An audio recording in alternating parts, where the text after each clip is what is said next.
E se a gente pensasse na autodescoberta de um jeito diferente?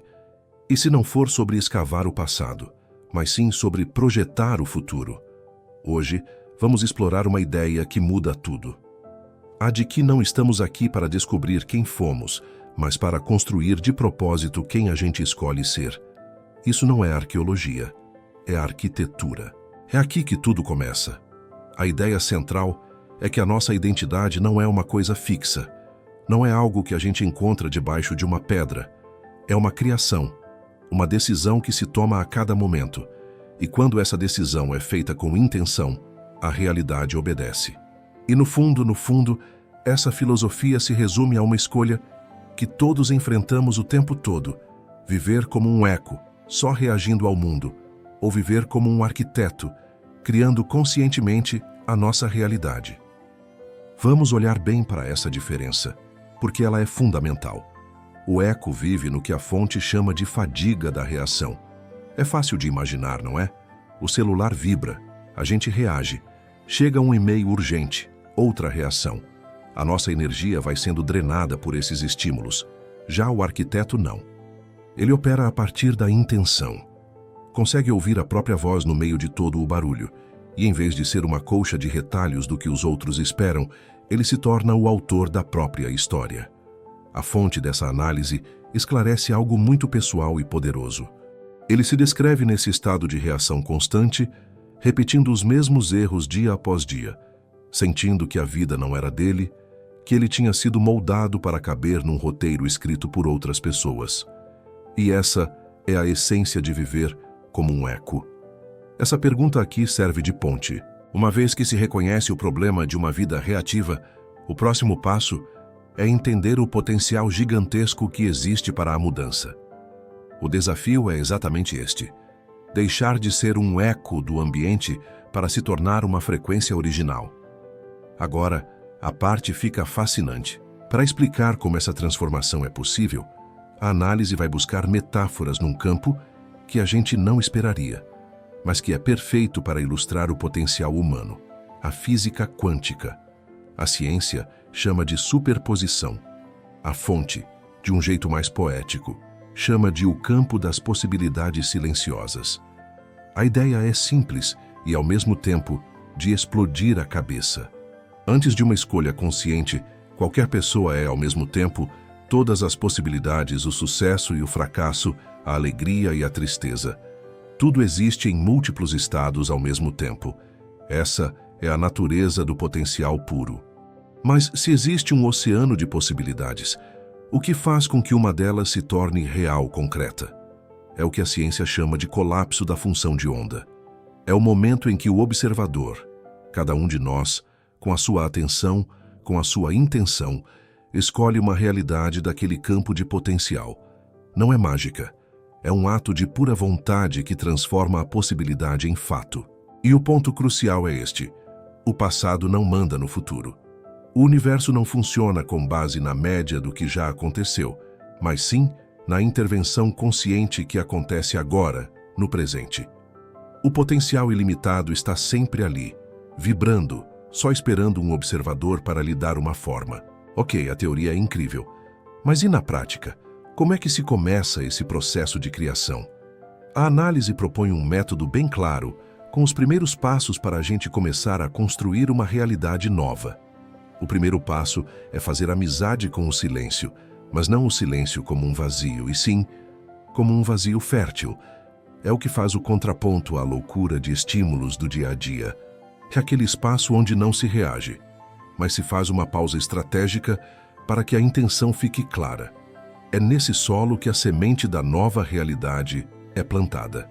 E aqui estão os passos iniciais, de forma brilhante. Primeiro, abraçar o silêncio. Segundo, mudar o foco da autoobservação para a criação de uma história. Em vez de ficar só olhando para as ruínas do passado, a gente escreve ativamente a história do eu do futuro. E terceiro, usar o poder da palavra. Fazer declarações que dão voz e autoridade a essa nova identidade. E este exemplo é muito concreto e poderoso. Mesmo que a realidade externa dissesse o contrário, o autor reescreveu o seu título interno. Essa nova narrativa forçou-o a pensar, a sentir e a agir como tal, muito antes disso ser visível para o mundo. É sobre dar um nome ao ser que ainda não se manifestou.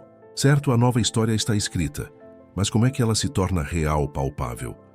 O próximo passo, que é crucial, é ancorar essa nova realidade no corpo, através da experiência dos sentidos e das emoções. A fonte descreve a manifestação física da sua antiga realidade de um jeito que dá para sentir. A angústia era como uma dor de facada, uma sensação física que latejava. A dor, como ele diz, era narrável. E se a dor era narrável, a vitória também tinha que ser. Em contraste direto, a sensação do futuro desejado era descrita como uma paz no estômago, um relaxamento dos músculos. Esse contraste sensorial é chave para a mudança biológica. A realidade que se pode tocar e ver, o visível, não foi criada a partir de algo que já era material, mas sendo o potencial puro daquilo que não se vê. A esse processo, a fonte chama de ensaio sensorial. O objetivo é ensinar o corpo a sentir a química do futuro, agora, no presente. Não é só visualizar o sucesso, é senti-lo com todos os sentidos. O autor descreve como ensaiava o cheiro do ar do mar, que para ele significava liberdade, ou o toque do tecido de um casaco que usaria. A meta é tornar o futuro mais real e tangível do que o presente. Para fechar, a análise nos mostra um método para transformar isso num modo de vida contínuo, numa prática sustentável que impede que a gente pare no tempo. O primeiro desses 3 fluxos contínuos é a absorção. É o ato consciente de encher a mente, de recarregar a intenção. Em vez de consumir lixo informativo, a ideia é se nutrir de frequências elevadas, buscando conhecimento que tenha a ver com o eu criador que está em construção.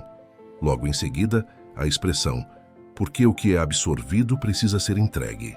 A criação exige movimento, exige ação. Não é só pensar ou falar, é fazer coisas novas. É o ato de dar forma ao invisível, de manifestar o potencial num mundo físico. E, finalmente, a análise. Este é o passo que separa o amador do mestre. Não se trata de autocrítica destrutiva, mas sim de um ajuste de rota como uma estratégia. A criação exige movimento, exige ação. Não é só pensar ou falar, é fazer coisas novas. É o ato de dar forma ao invisível, de manifestar o potencial num mundo físico. E, finalmente, a análise. Este é o passo que separa o amador do mestre. Não se trata de autocrítica destrutiva, mas sim de um ajuste de rota como uma estratégia. É observar os resultados com distância e compaixão, para aprender, refinar e corrigir o caminho. E aqui está o ciclo completo. Absorção, expressão e análise não são passos separados, mas sim correntes de energia contínuas. Juntos, eles formam uma espiral dinâmica, que mantém o processo de criação sempre ativo, construindo uma evolução pessoal constante. E a análise termina com esta pergunta provocadora.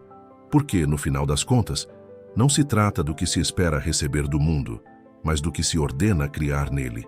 A premissa final é que não somos um produto das circunstâncias, mas sim os criadores delas.